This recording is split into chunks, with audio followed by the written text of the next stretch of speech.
To everybody listening, welcome to my podcast, The Indian Car Geek, a show in which I shall be talking about everything related to the Indian automobile market. By profession, I'm a dentist with an affinity towards cars ever since I can remember. I will, however, not digress further into my life as this podcast, is not about me but about cars. In this podcast, I shall look into the past, present, and future of the Indian car market from the point of view of a middle class citizen. If interested, feel free to tune into the episodes of my show, The Middle Class Indian Car Geek, only on YouTube. Welcome to episode 2 of the Indian Car Geek podcast. I am your host, Dr. Suman Panikar, and thank you all for tuning in. First of all, I would like to thank you for listening to the first episode of my podcast, Why Maruti Suzuki No Longer Endears to the Car Enthusiasts. The podcast wasn't a resounding success, but I got good reviews from my near and dear ones, and frankly speaking, that's all that matters. But the funny part is none of my near and dear ones are car enthusiasts. So anybody out there listening to my podcast, liking it, please feel free to leave a comment down below. It really does mean a lot to me to receive constructive criticism, feedback, whatever you may call it. Regarding the first episode, I was hoping for around 100 views, but we barely managed to scrape through 50, but I'm satisfied. Trust me, I got 50,000 views on my first two videos, which were consumer videos that I'd gone out to shoot. But a geeky podcast is a means for me to communicate with the car geeks around the world, and frankly, that gives me the greatest joy in the world. I am able to geek out. Nobody to stop me, nobody to ask me to stop blabbering about cars. I am sitting here in my room, happy talking to you guys. So let's start. Today, I'm going to talk about engines. Basically, I've decided to start a series uh, called Cars 101. In this series, I am going to talk about the basics of a car, what comprises a car. Now, I am going to simplify things, but forgive me if I get a bit too technical, as some points cannot be simplified enough. Uh, Again, if you have any constructive criticism regarding my podcast, feel free to drop a comment down below. The first episode of Basics 101 will be Engines 101. The following episodes, so the future episodes, will be related to the transmissions, the suspension, the body construction, safety features, steering, transmission, etc., etc., related to cars. But I believe the most important component of a car, the heart of the car, the soul of the car, is the engine. So let's get started. As all of you might know, the car engines mostly come in two variants: petrol engines and diesel engines, right? In India, if I'm to be specific, we only have two kinds of cars: petrol cars and diesel cars. However, if we are to categorize engines on the basis of the type of fuel they drink or the source of the energy, they can be categorized into four types: petrol engines, diesel engines, electric cars. Technically, they're not electric engines, but electric powered cars, and hybrid engines. Let's start with petrol engines first. Now, petrol engines are the most common variety of engines found in cars. The very first car that was developed in the world was a petrol powered car. Now, petrol engines are of two types. Broadly speaking, they can be categorized into turbocharged engines and non-turbocharged engines, also known as naturally aspirated engines. There is also a third variety of petrol engines, which is a bit on the more expensive side, known as the supercharged petrol engines. What do we mean by turbocharged, supercharged, and naturally aspirated engines? I shall come to after discussing about diesel engines. The second most common variety of engines are diesel engines. Now, what are diesel engines? They are engines powered by diesel. Now, diesel is a more cruder variety of oil. It has a higher combustion point as compared to petrol. Hence, the development and the manufacturing of diesel engines are more expensive as compared to petrol engines. which is why there is usually a difference of about 1 to 1.5 lakh rupees between a petrol engine car and a diesel engine car, because of course it is more difficult to extract energy from diesel, which is why a more expensive engine is required. However, the advantages of diesel over petrol engine cars are it is more efficient. No matter how hard you drive it, the fuel efficiency figures remain more or less respectable. Whereas in the petrol engine cars, the faster you drive, the harder you drive it, the lesser fuel efficiency you'll probably get. It will drink more fuel. The disadvantage of diesel engine cars are out there for everybody to know. It is less environment friendly. It releases something we call as soot. It also has higher carbon dioxide and nitrous oxide emissions as compared to petrol engines. So environmentally speaking, it is not the engine of choice. If you're environmentally conscious, I would always suggest a petrol engine cars. A petrol engine car. I'm very sorry. The second disadvantage of a diesel engine car is that it's noisy. The diesel clatter, as we commonly call it, is quite irritating. However, the recent engines released by Hyundai are considerably more refined as compared to the diesel engines we were used to seeing a few years back. Now, both diesel engines as well as petrol engines come in both the turbocharged and the naturally aspirated or non-turbocharged variants. As I said, after discussing about diesel engine, I shall come into the turbocharging and the supercharging sphere of things. Now, supercharging, turbocharging, and naturally aspirated engines. What do we mean by them? First of all, let's talk about turbochargers. Turbochargers are seen in both petrol as well as diesel engines. However, superchargers are seen only in petrol engines. And of course, if an engine has neither a turbocharger or a supercharger, it is called as a naturally aspirated engine. And it can be both a petrol as well as a diesel engine. Now, what are the differences between a turbocharged engine and a supercharged engine? I shall explain it as simply as I can, right? Now, a turbocharger sits on top of an engine, a supercharger sits inside an engine. What do I mean by that? A supercharger is driven by the components of the engine. Now, as the supercharger sits inside the engine, as you spool up the engine, the supercharger spools up because the supercharger is driven by the belt of the engine. When we come to turbochargers, as I said, the turbocharger sits on top of the engine, which means that it is not driven by the components of the engine. It is driven by other things such as the exhaust gas. Now, as you spool up the engine, exhaust gas is generated. Now, the force of the exhaust gas drives the turbocharger in charge, in return. Now, the job or the role of both the turbocharger and the supercharger is to forcefully induct air into the engine. How does an engine work? The engine has pistons, right? Now the pistons are fired by a mixture of fuel and air. I'm explaining it in very simple terms. A combination of fuel and air is pushed into the cylinders, which creates a combustion, which drives the piston, which in turn drives the camshaft, right?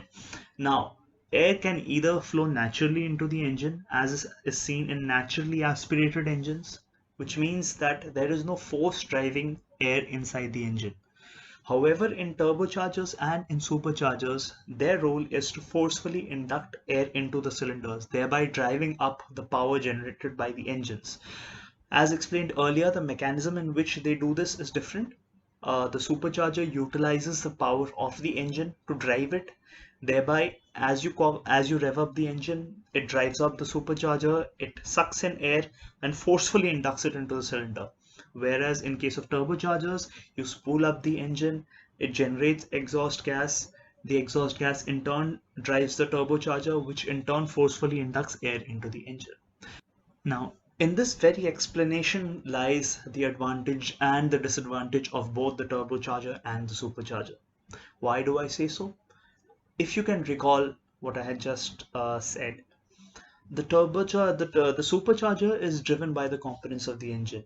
The moment you rev the engine, the supercharger comes into action, which means that the power surge that is achieved by using a supercharger is instant.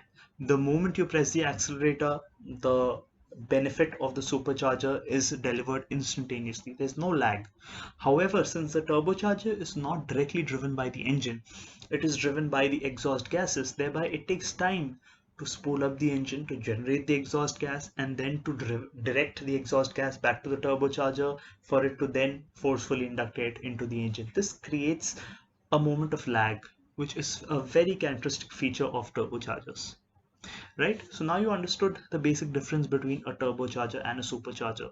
A turbocharger uh, forcefully inducts air into the engine, so does a supercharger. However, a supercharger does it more instantaneously. So that is the advantage of the supercharger. Instantaneous power.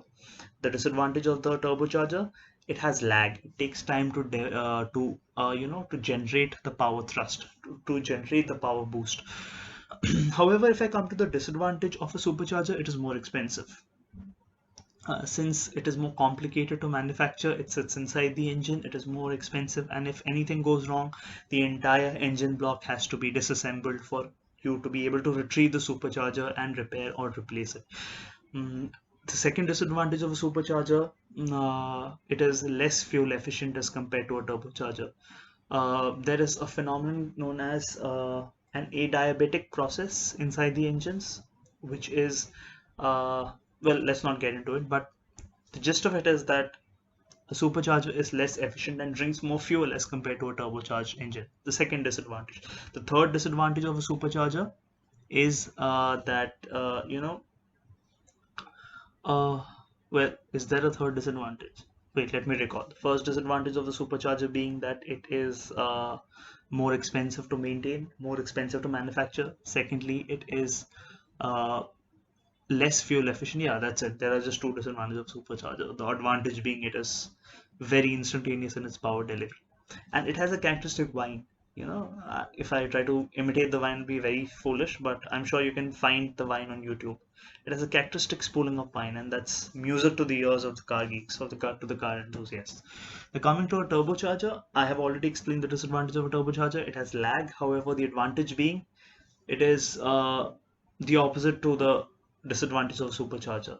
It is the turbocharger is cheaper to manufacture, cheaper to install, which is why sub 50 lakh rupees cars mostly come with turbochargers and not superchargers. The second advantage of a turbocharger being it can be installed to both a petrol and a diesel engines. And a diesel engine. A point to be noted here: every diesel engine comes with a turbocharger, but not every petrol engine comes with a turbocharger. The answer to this lies in my very first sentence about diesel engines. I'm very sorry. That diesel as a fuel is less efficient as compared to petrol. It has a higher combustion point, which means that the amount of power you will be able to extract out of 1 liter of diesel will be less as compared to the amount of power you'll be able to extract from 1 liter of petrol. Which is why a turbocharger becomes necessary, because without a turbocharger, the amount of power that, for example, a 1000 cc diesel engine will generate uh, will usually not be sufficient to drive a car, which is why all diesel engines come with a turbocharger, thereby adding to its cost. However, petrol cars have historically been naturally aspirated. However, the reasons behind why turbochargers are becoming more and more common by the day, I shall explain after a few minutes. Now you must have understood the difference between a turbocharger and a supercharger, and the disadvantage as well as the advantages of each. Now, as I had said, that turbochargers historically have had lag. That is a characteristic of a turbocharged engine. You press the accelerator, you wait for a few seconds before the turbocharger comes into action, and you feel the thrust of power. Companies nowadays have taken measures to mitigate that lag. However, it is not usually seen at the budget spectrum of things. Mercedes, for example, have their bi-turbo engines in the AMG lineup of cars. So have BMW and Audi, as well as Porsche and Lamborghinis. What do I mean by a bi-turbo engine? It has two turbochargers, right? So a turbocharger generally takes time to spool up, right? So the second turbocharger speeds up the process. It is usually installed near the exhaust gas delivery system. So what it does is it forcefully sucks the exhaust gas and delivers it faster to the main turbocharger. Now the second turbocharger is usually smaller than the primary turbocharger. The secondary turbocharger's role primarily is to deliver the exhaust gases faster to the primary turbocharger, which in turn mitigates lag, thereby providing performance to the level of supercharger but at less than half the cost. So turbochargers is the future. Turbocharging is the future. Why it is the future, I shall explain after I go through the rest of the engines. Before I move into the hybrid and the electric and the eco-friendly part of things, um, it's important here to talk to you about the cylinders and the cubic capacity of engines. You must have heard about 1000cc engines, 1200cc engines, 1500cc engines. What does cc mean? What is the significance of a bigger capacity engine? Now, a cc stands for cubic capacity, as all of you might know. Uh, Earlier, it was said that bigger the capacity of the engine, greater will be the power delivered by it. Earlier, it was the truth. It is not so. It is not so any longer. For example, the Volkswagen Polo and the Volkswagen Vento, which was launched in India back in 2010, used to come with a 1.6-liter engine that delivered about 109 bhp of power. However, in its very recent update, the 2020 Volkswagen Vento gets a 1-liter engine, 600cc lesser than the previous engine. However, it generates the same power as the 1.6-liter engine. How does it do so? Turbocharging. The turbocharger installed in the 1-liter engine is able to give the engine a boost that enables such a small engine to deliver the same amount of power as its erstwhile 1.6-liter engine. So now you must come to appreciate the benefits of turbocharging and why it is the future. Uh, after talking about the cubic capacity, we also need to talk about the number of cylinders present in an engine. Now, the cylinder is what gives characteristic to the engine. The number of cylinders present in a car is what gives the engine its soul.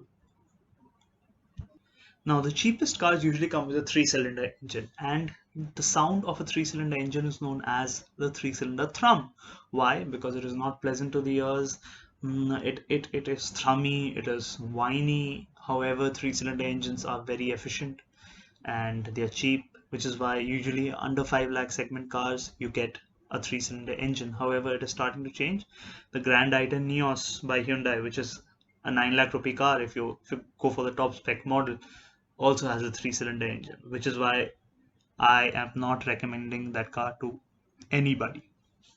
Moving on from 3-cylinder engine, you move on to the standard 4-cylinder engine, which is seen in a plethora of cars starting from the 7 lakh rupee segment to the 50 lakh rupee segment.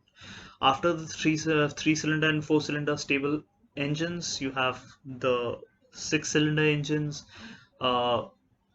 Then there are 8-cylinder engines, there are 10-cylinder engines, there are 12 as well as 16-cylinder engines seen on the Bugatti Veyron and the Chiron. Now, it's the number of cylinders is not the only factor that gives soul to the engine.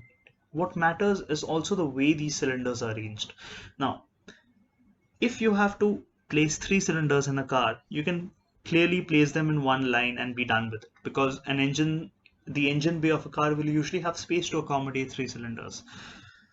4 cylinders, fine, the engine bay will have space. You can place them one after the other. These engines are called inline engines. Most of the common cars found on Indian roads have inline engines.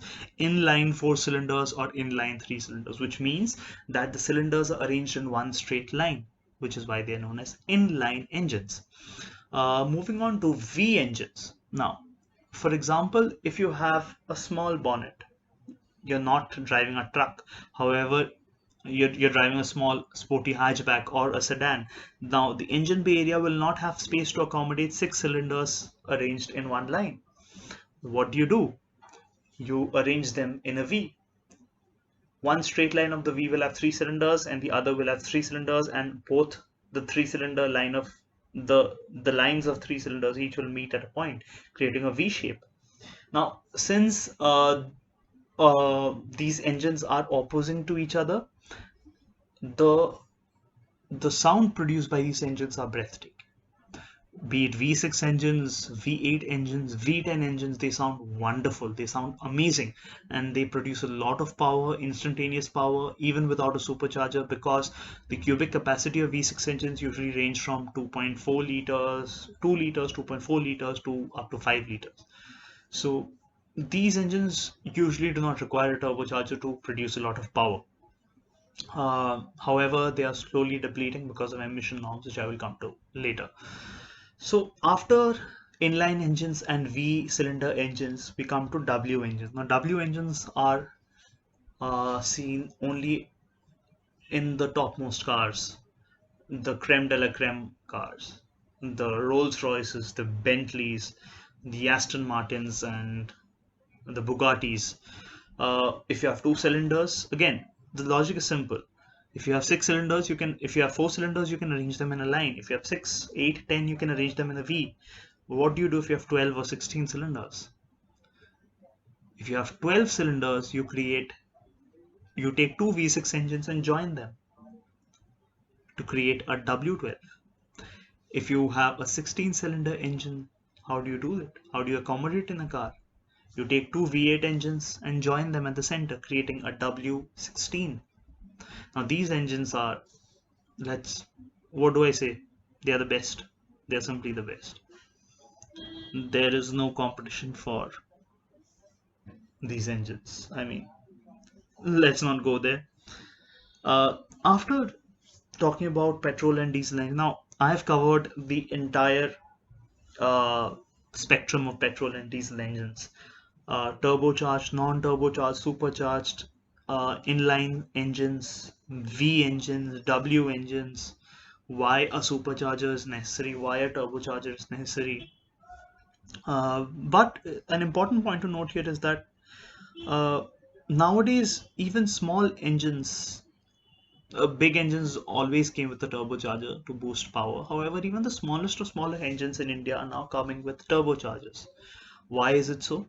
Why are we not producing? Why has, for example, the example I'd given you earlier, why has Volkswagen Bento downsized from a 1.6 liter engine to a 1 liter engine?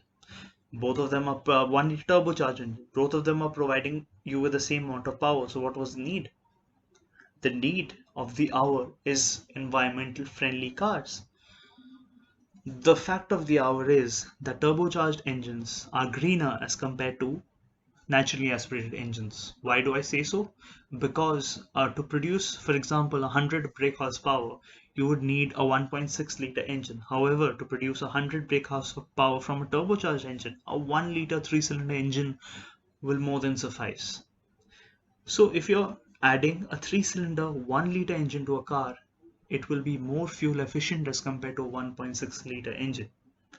Not only will it be more fuel efficient, but the emissions produced by a 1 liter 3-cylinder engine will naturally be lesser than a 1.6 liter engine, which is why, keeping in mind the emission norms that have come into place in India and across the world, be it Euro 6 or Bharat Stage 6, in order to maintain the performance of the cars, car makers have no choice but to step down on the cubic capacity, step down on the cylinder count, but step up on turbocharging. What do you achieve by this? You achieve better emissions, you achieve better fuel efficiency, keeping the power output the same. Now, it's not a win-win situation for everybody because, of course, there are disadvantages to turbocharging. The sound of a naturally aspirated V6 or V8 engine cannot be replicated by a turbocharged V4 or a V6 engine. I'm sorry. For this might not matter to the budget car segment, but it really affects the supercars. The supercars used to come with V12 and W16 and V8 engines, but a Ferrari which used to come with a V10 engine is now coming with a V6 turbocharged engine. It has cut down on 4 to 2 cylinders, but added a turbocharger. You're no longer getting a naturally aspirated V8 or a V10 engine with a Ferrari, but now you're getting a turbocharged V6 engine. However, However, it is producing the same amount of power, but it lacks the feel of a naturally aspirated engine. I might have sung songs about turbochargers and superchargers, but the truth the ultimate truth is that nothing can replace the soul of a naturally aspirated engine. Nothing can replace the instantaneous power delivery of a naturally aspirated engine. Nor can superpowers, neither can turbochargers or twin turbochargers. You may add 10 turbochargers to a car engine. However, the soul of a naturally aspirated engine cannot be replicated. However, considering that our earth is bleeding, it is important for us to compromise on a bit of engine feel, to compromise a bit on the magical sound of a naturally aspirated engine, if in turn we are getting better emissions. I think that's the price we have to pay for the damage we have done to Mother Earth till date. Anyway, moving on to the greener side of things, a brilliant segue into the eco-friendly cars, the electric and the hybrid cars. The hybrid cars, what do I mean by hybrid? Basically, it has a smaller petrol engine coupled with a coupled with an electric motor. What does the electric motor do? Now, the electric motor in a hybrid cars is placed to assist the petrol motor.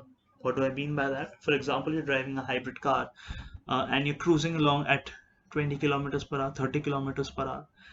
At that speed, it is the electric motor that is driving the engine. When you press the accelerator pedal and you accelerate to about 50 kilometers per hour, then the mode transmits from the electric motor to the petrol engine. What happens then is that the electric motor shuts down and the petrol motor shuts on. What is the advantage of such a setup? The advantage is that in city traffic or when you're cruising on the highway at slow speeds, barely pressing the accelerator pedal, the electric motor is in play, the petrol motor is not working, thereby saving on emissions, saving on fuel.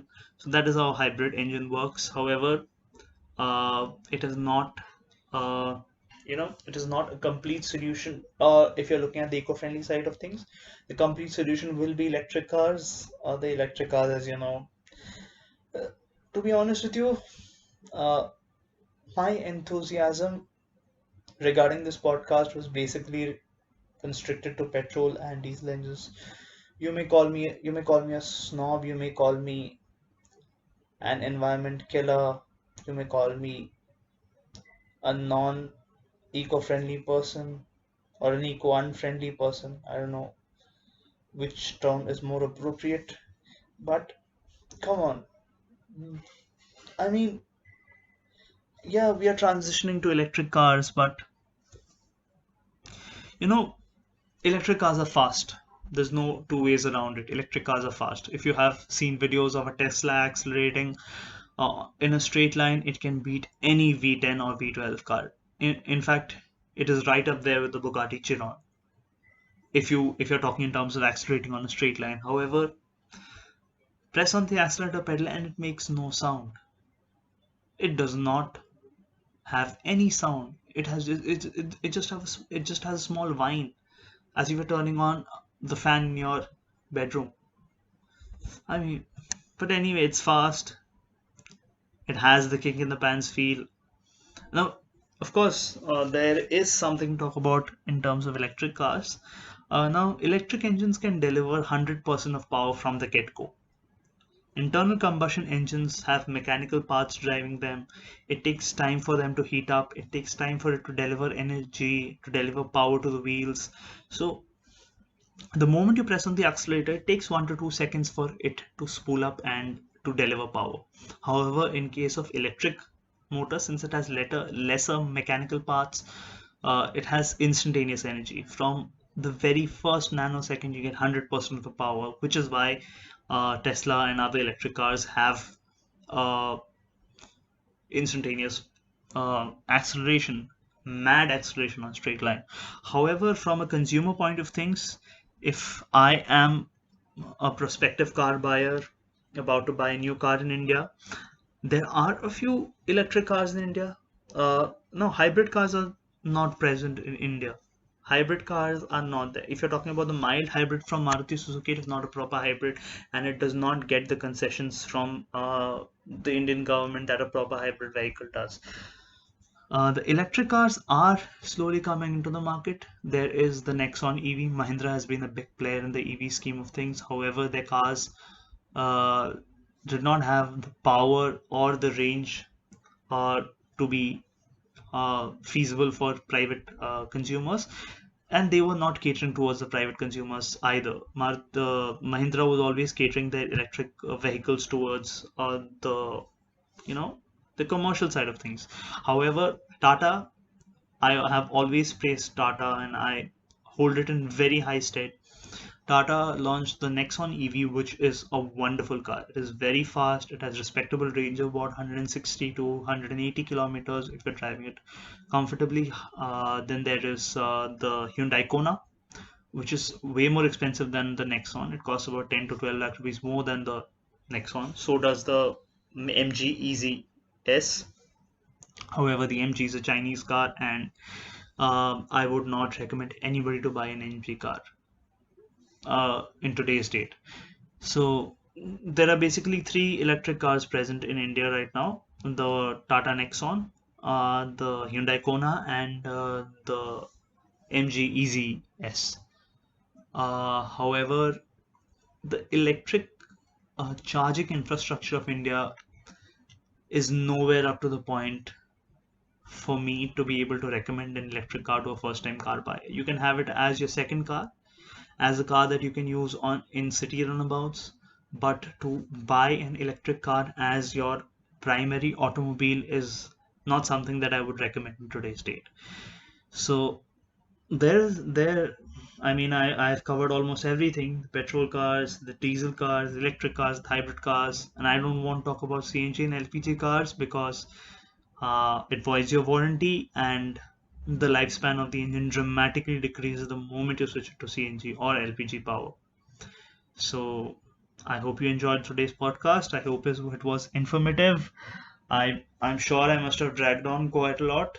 However, I hope I've been able to hold your interest.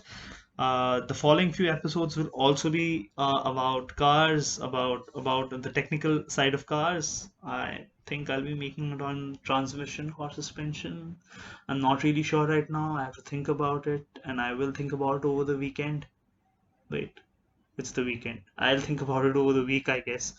So thank you for listening. Thank you for tuning in. I hope you enjoyed it, and please do like, share, and subscribe. It really helps out the channel a lot. And again, I repeat myself: any constructive criticism is always welcome. Please feel free to reach out to me and ask me to improve a few things. Tell me if I missed out on something, and yeah, till we meet again. Thank you.